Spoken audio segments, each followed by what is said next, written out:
हम आपको एक घटना बताते हैं। भ्रमण के समय सब जैसे बहुत सुंदर परिवार चल रहा था। एक बच्ची थी 2-3 वर्ष की, बच्चा होगा 5-7 वर्ष का, बहुत सुंदर, मतलब सुशील परिवार। अब विष आ रहा है उनके घर में, पहले का बॉयफ्रेंड पत्नी का, अभी तक तो प्रवेश, अब आया, दोनों मिले क्योंकि पूर्व प्रेम था। तो कहा पति ड्यूटी में गए हो, आते होंगे। बोले आप कह देना हमारे कजन है, हम भी कह देंगे कि हाँ हमारी आवश्यकता है इस शहर में, तो कहो तो हम किराए में रह लें, आपको किराया दे दें या कुछ दिनों के लिए आप। ऐसा ही नाटक किया।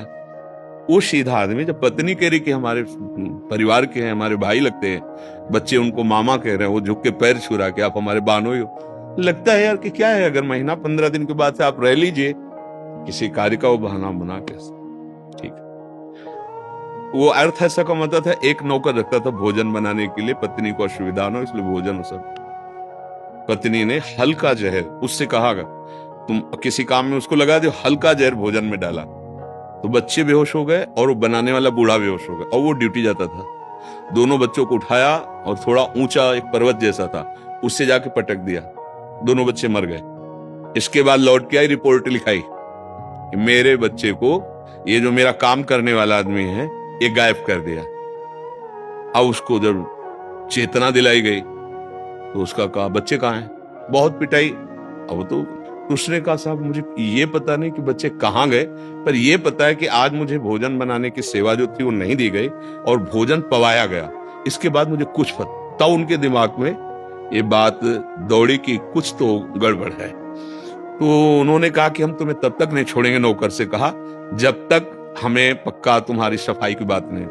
तो उनका साहब हमें लगता है कि हमारे साहब को भी कुछ न कुछ खतरा हो जाएगा अगर आप सावधान नहीं रहेंगे। मुझे ऐसा लगता है कि मेरी मालकिन कुछ गड़बड़ कर रही, चाहे जितना मार डालो, हम आपको सच्ची बताते ना, मुझे बच्चों का पता है और मैं कैसे बेहोश हुआ ये मुझे पता नहीं, पर भोजन मुझे आज पवाया गया है। तो वहां लगा, हाँ, तो बोले तुम चलो, हम तो हमारी दृष्टि में रहोगे, हम पीछे पीछे सादी वर्दी में चलेंगे, तुम घर जाओ और फिर हमें बताओ क्या है। तो वहां जाके देखा कि कुर्सी में साहब बंधे थे जो पति थे, बस थोड़ी अगर विलंब हो जाती तो उनका भी गला घोट के मार दिया जाता।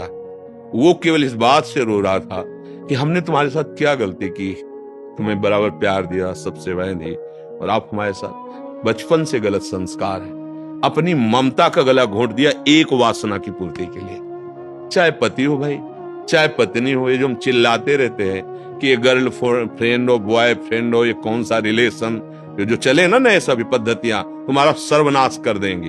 तुम्हें लगता है कि हमारा मनोरंजन हो रहा है, नहीं, बहुत जीवन जो तुम्हें मिला अमोघ। पुराने जनों के आचरणों को देखो, पवित्र कैसे माताएं बहनें पवित्र, कितनी निष्ठा, कितना भाव। आज हम लोग समझते नहीं, पत्नी चाहे जितना प्राण समर्पित कर दे, हमारा दिमाग खराब है बाहर के लिए, पति चाहे जितना दुनिया की सामग्री लाके सजा दे, नहीं, तो ये सुधार नहीं होगा, ये सुधार नहीं होने वाला, पक्का लिख लो। व्यभिचार दोष से युक्त जिसकी इंद्रियां हो गई, ये किसी तंत्र मंत्र से सुधरने वाली नहीं है। अगर आप चाहो तो सुधर सकते हो, पर अब बिगड़ेल मन है, 10 दिन सुधरोगे, 15 दिन, फिर 20वें दिन वही करोगे। इसीलिए तो गुरुकुलों में भेजे जाते थे बच्चे, माताएं बहनों को बहुत सावधानी से पढ़ो लिखो, लेकिन पवित्र आचरण, हर चीज की जानकारी माता पिता रखते थे। अब किसी दूसरे कुसंग की जरूरत नहीं, मोबाइल काफी है, छोटे छोटे बच्चे इधर उधर। अब इस प्रश्न का समाधान केवल ये कि आप अपने को सुधार लो। हमारी राय में अगर वो पति बन करके आए हैं, वो अपना बुरा आचरण करें, वो भोगेंगे। आपका जो कर्तव्य, आप अपने कर्तव्य का पालन करते भजन करते रहो, तो तुम्हारा मंगल हो जाएगी। पर ये बात समझ में नहीं आएगी, लेकिन हमारे पास जो शिक्षा है वो कल्याण के लिए है, नहीं तो ये थोड़ी कि पति व्यभिचारी तो तलाक दे दीजिए।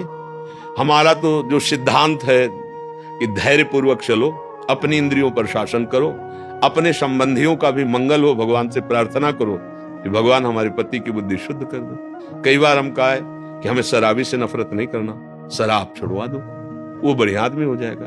अगर पति ये बेविचार प्रवृत्ति छोड़ दे तो बढ़िया आदमी हो जाएगा।